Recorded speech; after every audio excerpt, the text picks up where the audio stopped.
Friends, 65th days of war and April is almost over. For 9th May, only 10 days left, and it is to be seen where Russians will celebrate the victory day or not, which they had won when USSR was intact against the Nazis in 1945. Russians claim that they own the heritage of ex-USSR. Whichever way that may mean, we will not discuss on that. In the meantime, the UNO General Secretary, Guterres, visited Russia and then Ukraine. He even went to the places from where the Russians have withdrawn, like Irpin and other places, seeing that what are the witnesses left behind for war crimes. How will he find out? I don't know. But in the meantime, when he was in Kiev, many missiles hit Kiev, of course, far away from him. The aim of these Russian missiles were, of course, to destroy the oil weapon dumps and military, strategic, tactical, important places. Of course, the General Secretary, as far as concerned, was not scared. If he has said something, nothing known, but he expects that the humanitarian aid and corridors will continue while the war is on. And that was his purpose. Let us see what comes out of that. Few other important political, economic news, informations. US and European Union diplomats are returning back or planning to return back to Lviv as well as Kiev. The aim, of course, is to show that Ukraine is not lost, and it may be in their vision, as we have come to know and seen also, that Poland was planning quietly and wanted to seek support from other NATO countries that it would invade Western Ukraine and take as much part as possible. Well, so in this case, what is the meaning of these diplomatic relations or diplomats coming to these places? In case Russia plans that after taking over eastern Ukraine, the western part, whatever is left over, will be merged or will be attached to the Western or European countries. Let us see. I mean, that is far-fetched informations and thought process. We don't know yet. In the meantime, the European Union and USA have criticized the gas politics of Russia, where they have banned Poland and Bulgaria from taking Russian gas. It's a war, boy. You are doing what you want and you criticize Russia for doing the countermeasures. One of the small news is that one of the Chinese big company, in fact, which was producing drones in Russia, has stopped doing this, whatever the reasons must be. And a far-fetched news from Nigeria, 73 million SIMs of the people has been unplugged, unlinked in the name of national security. That can happen in any country because your everything, the unique identification number is linked, where your bank account, your social media accounts, like here your SIM card, that means your mobile, etc., can be unlinked from you, and you as a person will not exist. Bodily, yes, but otherwise you do not exist then after, whatever you do. Well, we will not go into detail into that. Now coming to some parts of military news.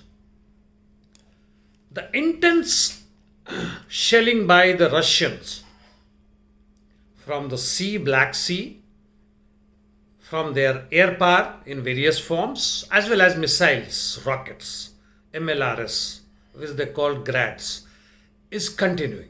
And basic is in Kharkiv in north Ukraine, of course in eastern, and in southwest. Southwest includes Mykolaiv as well as Odisha. Occasionally Lviv as such. because they, wherever the western part attack is for different reasons, of course, they want to deplete the reserve of Ukrainian military, but eastern is because they are moving forward. They want to capture Donbass, and that's what the war is going on. The whole full-fledged war is going on. In the meantime, there has been some criticism on the military front, even from the Chinese. I mean, it is their opinion, not criticism, that USA and other ex-USSR countries who are pumping their weapons in Ukraine are of 1970 and 80s vintage. Ex-USSR, this thing. They might have been very effective in those days. In fact, they were.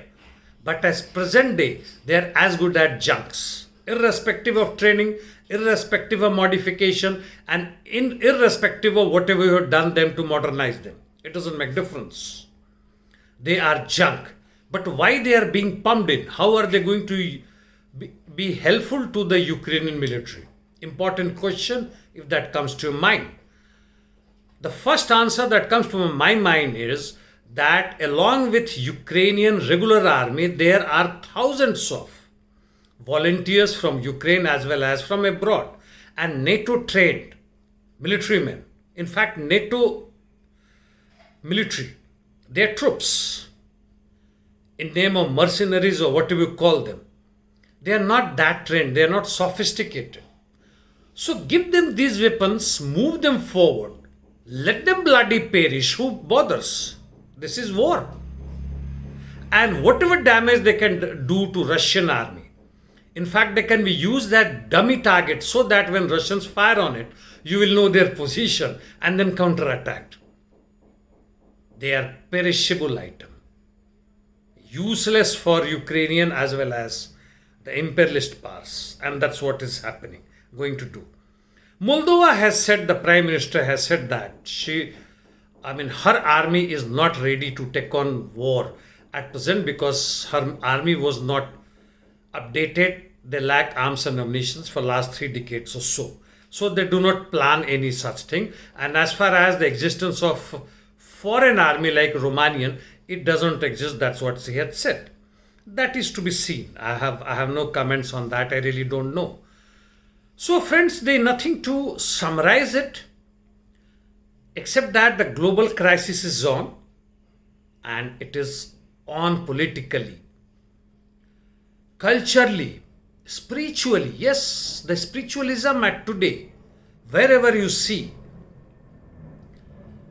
they are actually down the drain. And who are the vanguard of this spiritualism? The hired goons. They have somehow done their schooling, or most of them are school dropouts, on social media, where they keep on passing it, abusing you, cursing you, whatever they can do. On the ground, creating unsocial activities everywhere against the minorities, against women, against any other movement that is, or protest that is going on against the government. They will come and start creating problem. Very small amount, maybe 10, 20, 100. But then they have the state protection, police. Even if they are apprehended, got to the police station, they will get bail. Except in a very few exceptional cases where the whole thing is bloated out, and the ego of some of the judges will say, no, we can't give you bail or entire freedom. That happens. Climatically, of course, I have been talking on all this. Militarily, everything is under deep, deep crisis. And whatever the base, I have already talked in previous my videos, I have been talking on that. Not today. Today you think yourself, in need be, go back to my previous videos. Think about the whole situation. That is there any solution of the present global crisis in 21st century? Thank you, friends.